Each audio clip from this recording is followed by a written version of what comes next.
नमस्कार, मी साधना राजवाडकर. हिंदुस्तान पोस्ट मध्ये तुमचं सगळ्यांचं स्वागत. इस्रोने ब्लूबर्ड ब्लॉक 2 हा उपग्रह आज लॉन्च केलाय. तर या मोहिमेमागचं नेमकं कारण काय आहे आणि या मोहिमेमुळे नेमकं काय साध्य होणार आहे, या सगळ्या मुद्द्यांचं विश्लेषण करण्यासाठी आज आपल्यासोबत उपस्थित आहेत डॉक्टर गिरीश पिंपळे. डॉक्टर गिरीश पिंपळे हे भौतिकशास्त्र या विषयातले निवृत्त सहाय्यक प्राध्यापक आणि विभाग प्रमुख आहेत. खगोलशास्त्राचा त्यांचा खूप चांगला अभ्यास आहे आणि आपल्या मराठी विश्वकोशातल्या ज्या खगोलशास्त्र विषयक नोंदी आहेत त्या लिहिण्यासाठी त्यांना आमंत्रित करण्यात आलं होतं.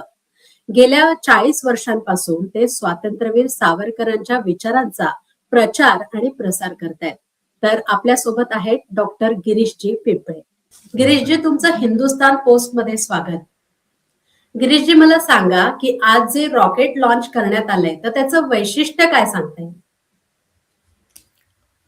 सर्वप्रथम मी हिंदुस्तान पोस्टचे मनापासून आभार मानतो. मला या ठिकाणी आपण आज आमंत्रित केलं याबद्दल. आजचा दिवस इस्रोच्या इतिहासात एक अतिशय महत्त्वाचा दिवस समजला जाईल, कारण इस्रोने आज इतिहास घडवलेला आहे. एका अतिशय वजनदार अशा उपग्रहाचं प्रक्षेपण आज इस्रोने केलेलं आहे आणि ते ज्या रॉकेटच्या म्हणजे अग्निबाणाच्या साहाय्याने केलेलं आहे त्याच्या संबंधी थोडीशी माहिती मी आपल्याला सांगतो. त्या रॉकेटचं नाव आहे LVM-3, म्हणजे लॉन्च व्हेकल मार्क 3 असं त्याचं नाव आहे. हा जो आकडा आहे तो त्याच्यात जे 3 टप्पे आहेत त्या अग्निबाणामध्ये किंवा रॉकेटमध्ये, त्या 3 टप्प्यांमुळे त्याला हे नाव देण्यात आलेलं आहे. या लॉन्च व्हेकलचं वैशिष्ट्य असं आहे की अतिशय वजनदार असे उपग्रह तो प्रक्षेपित करू शकतो आणि तो इतका शक्तिशाली आहे की वैज्ञानिक लोक त्याला गमतीनं बाहुबली म्हणतात. तर असं हे सॅटेलाइट लॉन्च व्हेकल आज वापरण्यात आलेलं आहे आणि ही या व्हेकलची 6वी मोहीम आहे आणि आजपर्यंत एकाही मोहिमेत याला अपयश आलेलं नाहीये. त्यामुळे याचा जो यशाचा दर आहे, सक्सेस रेट याचा, तो 100% आहे असं आपण म्हणू शकतो. जेव्हा त्याने उड्डाण केलं त्यावेळेला त्याचं वजन किती असेल असं तुम्हाला वाटतं? तर ते तब्बल 640 टन होतं. आता ही गोष्ट जरा वेगळ्या भाषेत सांगायची, कारण नुसतं इतके टन वजन होतं असं सांगून आपल्याला लक्षात येत नाही. म्हणून हीच गोष्ट मी आपल्याला वेगळ्या भाषेत थोडं सांगतो की त्याचं वजन 160 हत्तीं इतकं होतं. म्हणजे एका हत्तीचं वजन साधारणपणे सरासरी 4 टन असतं. तर असे 160 हत्ती इतकं वजन हे या LVM-3 या प्रक्षेपकाचं आहे. त्याच्या उंचीचा विचार केला तर ते जवळजवळ 43.5 मीटर उंच अशा प्रकारचं रॉकेट आहे. म्हणजे एखादी 14 मजली इमारत असावी तशा प्रकार तितक्या उंचीचं हे रॉकेट आहे आणि त्याचा व्यास जो आहे तो 4 मीटरचा व्यास आहे. म्हणजे हे एक अतिशय भव्य अशा स्वरूपाचं रॉकेट आहे आणि ते यापूर्वी पण अनेकदा वापरण्यात आलेलं आहे. आपल्याला माहिती आहे चांद्रयान-2, चांद्रयान-3 या मोहिमा भारताने यशस्वी केलेल्या आहेत पूर्वी. तर त्यासाठी सुद्धा हे वापरण्यात आलेलं आहे आणि हे पूर्णपणे आताचं जे उड्डाण आज झालं ते पूर्णपणे व्यावसायिक आहे. म्हणजे त्यातून आपल्या देशाला आर्थिक फायदा होणार आहे. तर अशा प्रकारचं हे 3रं व्यावसायिक उड्डाण आज इस्रोने या व्हेकलच्या मदतीने केलंय. रॉकेट विषयीची माहिती तुम्ही सांगितलीत, पण आज जो उपग्रह लॉन्च करण्यात आलाय तर तो भारतीय होता का आणि किती उंचीवर त्याचं प्रक्षेपण करण्यात आलंय? आजचा जो उपग्रह सोडण्यात आला अवकाशामध्ये तो भारतीय उपग्रह नाहीये. तो एका अमेरिकन कंपनीने बनवलेला उपग्रह आहे. AST स्पेस मोबाईल असं त्या अमेरिकन कंपनीचं नाव आहे. आणि आपण ही गोष्ट विशेष अभिमानाची समजली पाहिजे आपल्या देशाच्या दृष्टीने की एक अमेरिकन कंपनी आपल्याला सांगतेय की आमचा उपग्रह तुम्ही अवकाशामध्ये प्रक्षेपित करा. म्हणजे त्यांचा आपल्या देशावरती आणि म्हणजे इस्रोवरती किती विश्वास आहे त्या कंपनीचा, हेच आपल्याला याच्यातून लक्षात येत आहे. तर हा जो उपग्रह सोडण्यात आला त्याचं नाव ब्लूबर्ड ब्लॉक 2 असं त्याचं नाव आहे आणि त्याचं वजन 6 टन आहे. 6 टन म्हणजे पुन्हा एकदा हत्तीच्या वजनाच्या हिशोबात सांगायचं झालं तर एक मोठा हत्ती आणि त्याचं छोटं पिल्लू यांचं मिळून जेवढं वजन होईल तेवढं वजन या उपग्रहाचं आहे. आणि अंतराळात तो आता सोडण्यात आला, सकाळी आज सोडण्यात आला आणि आता तो 520 किलोमीटर उंचीवरनं पृथ्वीच्या भोवती प्रदक्षिणा घालतोय. इस्रोने आजपर्यंत खूप वेगळ्या वेगळ्या मोहिमा राबवल्यात, पण आज जी मोहीम राबवण्यात आली तर त्याचं वेगळेपण काय सांगता येईल? हा, आजच्या मोहिमेचं वेगळेपण हे आहे की हा आपल्या भूमीवरनं सोडण्यात आलेला सगळ्यात वजनदार असा उपग्रह आहे. कारण आपण एक लक्षात ठेवलं पाहिजे की या अशा प्रकारच्या प्रक्षेपणामध्ये सगळ्यात आव्हानात्मक काय असतं तर अधिक वजनाचा उपग्रह सोडणं. आणि ते अगदी उघड आहे की इतकं मोठं वजन, एक तर रॉकेटचं स्वतःच वजन खूप जास्त असतं, ते मी आपल्याला सांगितलंच. परंतु त्याशिवाय जो उपग्रह आपण सोडणार आहोत अंतराळामध्ये त्याचं अधिक वजन असेल तर ते सोडणं, तो उपग्रह सोडणं हे एक अतिशय आव्हानात्मक काम असतं. तर ते काम आज आपण यशस्वीपणे पार पाडलेलं आहे. या उड्डाणासाठी 24 तासाची उलट गणती म्हणजे काउंटडाऊन असं ज्याला म्हटलं जातं ते करण्यात आलेलं होतं.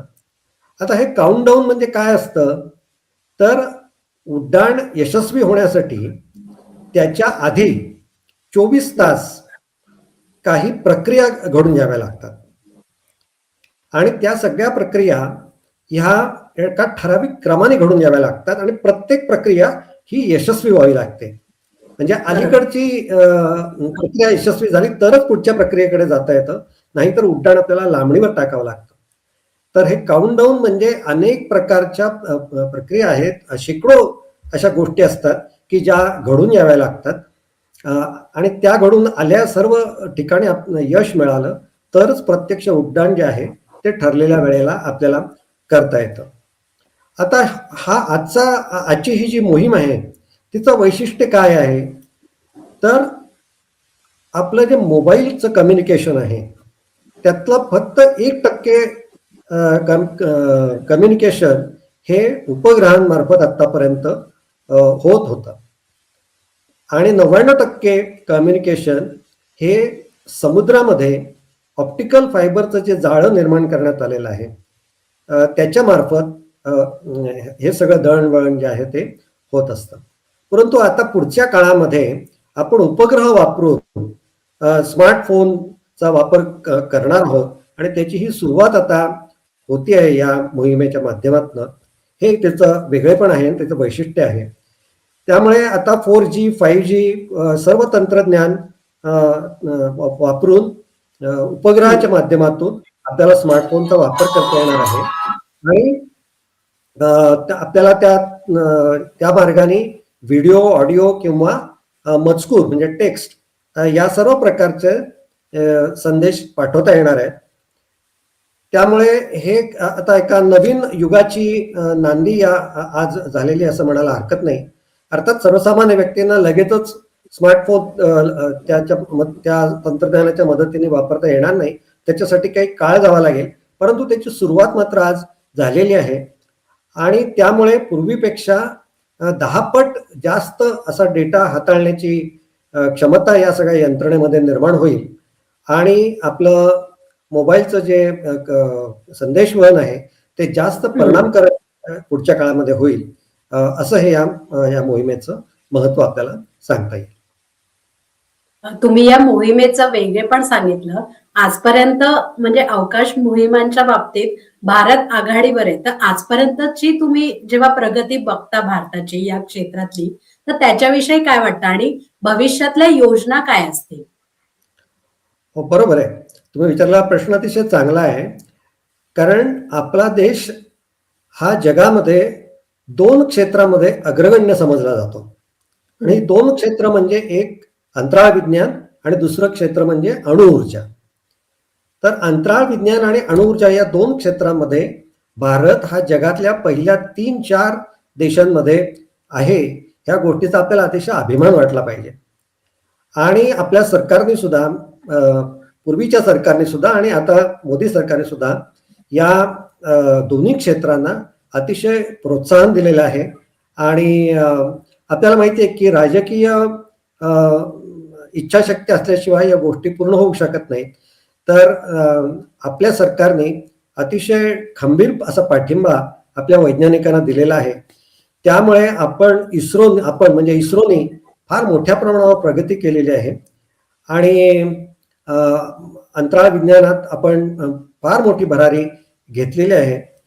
तर आजचं जे उड्डाण होतं ते 104 आजचा जो उड्डाण क्रमांक आपल्याला म्हणता येईल किंवा 104 मोहीम आजची जी मोहीम होती ती झालेली आहे. आणि आतापर्यंत आपण 43 देशांचे 434 उपग्रह हे अंतराळात पाठवलेले आहेत. म्हणजे आपण केवळ आपलेच उपग्रह अंतराळात पाठवतो असं नाही, तर इतर देशांचे सुद्धा अनेक उपग्रह आपण पाठवलेले आहेत. आणि त्यासाठी आपण त्या देशांकडून काही रक्कम स्वीकारलेली आहे. म्हणजे पूर्णपणे व्यावसायिक पद्धतीने, मी मगाशी सांगितलं त्याप्रमाणे व्यावसायिक पद्धतीने आपण हे सगळं संशोधन करतो आहोत. हे सगळं उड्डाण प्रक्षेपण जे होत आहे ते सगळं हे त्याच्यातून आपल्या देशाला फार मोठा महसूल मिळतो आहे. काही वर्षांपूर्वी इस्रोने एका मोहिमेमध्ये एकाच वेळेला 101 उपग्रह अंतराळात सोडलेले होते. तर हे फार मोठं गुंतागुंतीचं तंत्रज्ञान आहे आणि त्यामुळे अतिशय आव्हानात्मक अशा प्रकारचं हे काम आहे. परंतु ते आपल्या वैज्ञानिकांनी यशस्वीपणे केलेलं आहे. आपल्याला माहिती आहे की चांद्रयान-2 मोहीम आपण जी आखलेली होती तिला शेवटच्या क्षणी अपयश आलं. परंतु तोपर्यंतच्या ज्या सगळ्या पायऱ्या होत्या त्या आपण यशस्वीपणे पार पाडलेल्या होत्या. त्यामुळे चांद्रयान-3च्या वेळेला आपण आधीच्या मोहिमेचं अतिशय सखोल असं विश्लेषण केलं.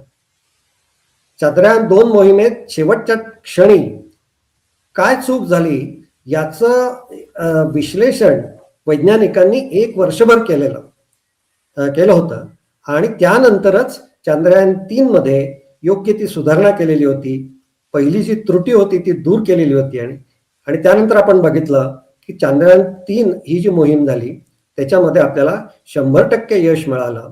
आणि चंद्रावरच्या ज्या भागामध्ये आतापर्यंत कोणत्याही देशाने आपलं यान उतरवलेलं नव्हतं त्या ठिकाणी यान उतरवण्यात आपण यशस्वी झालो. आता पुढच्या काळाचा विचार केला तर आपण अनेक महत्वाकांक्षी योजना आखलेल्या आहेत आपल्या देशाने. उदाहरणार्थ चांद्रयान-4 या मोहिमेलाही आता परवानगी दिलेली आहे सरकारने अलीकडेच. आपण गगनयान मोहीम पुढच्या काळामध्ये हाती घेतो आहोत. त्याचा पहिला टप्पा झालेला आहे.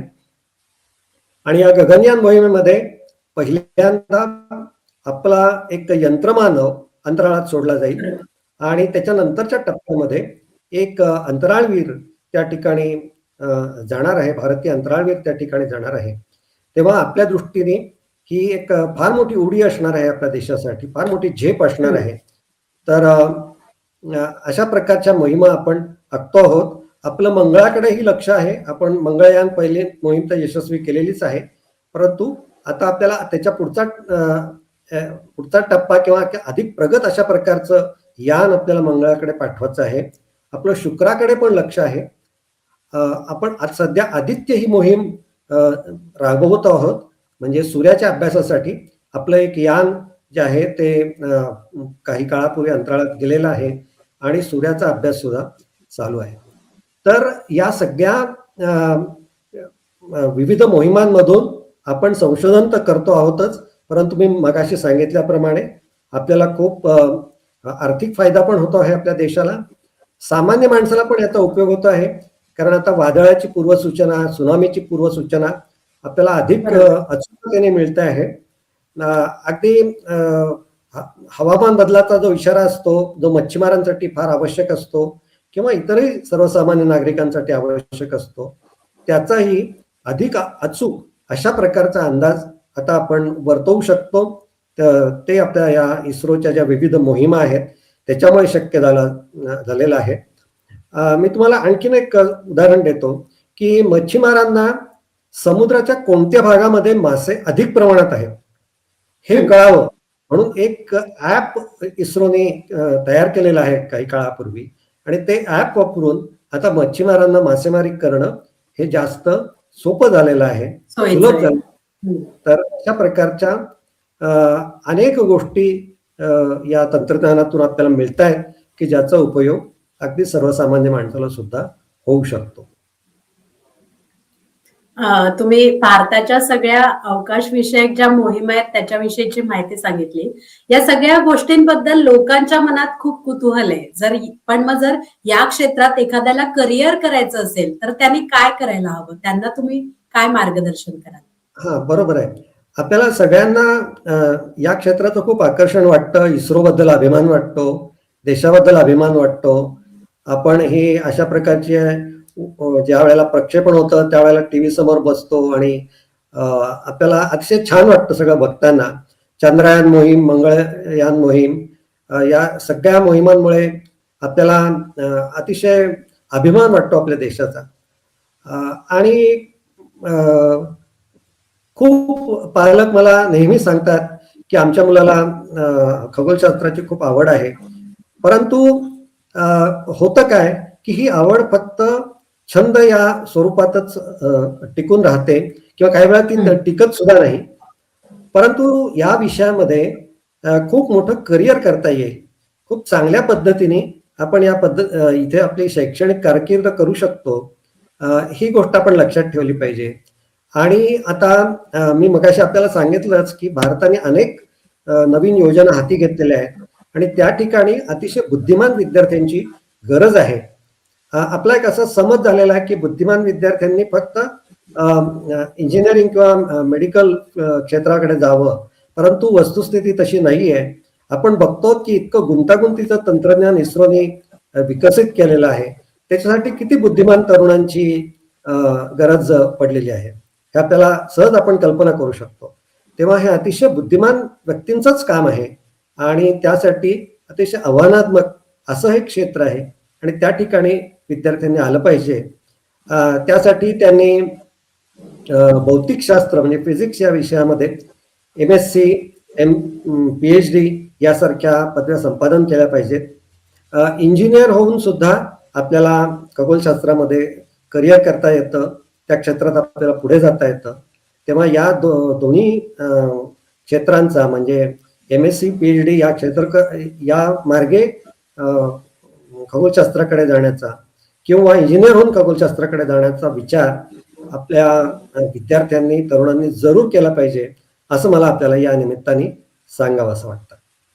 धन्यवाद सर. तुम्ही खगोलशास्त्राविषयीच्या लोकांच्या अनेक शंका या मुलाखतीच्या माध्यमातून दूर केल्यात. मला खात्री आहे की ही मुलाखत बघितल्यानंतर अनेक तरुण या विषयाचा अभ्यास करायला सुरुवात करतील. तुम्हाला ही मुलाखत कशी वाटली हे आम्हाला नक्की सांगा आणि अशाच माहितीपूर्ण व्हिडिओसाठी हिंदुस्तान पोस्टला लाईक, शेअर आणि सबस्क्राईब करायला विसरू नका. धन्यवाद.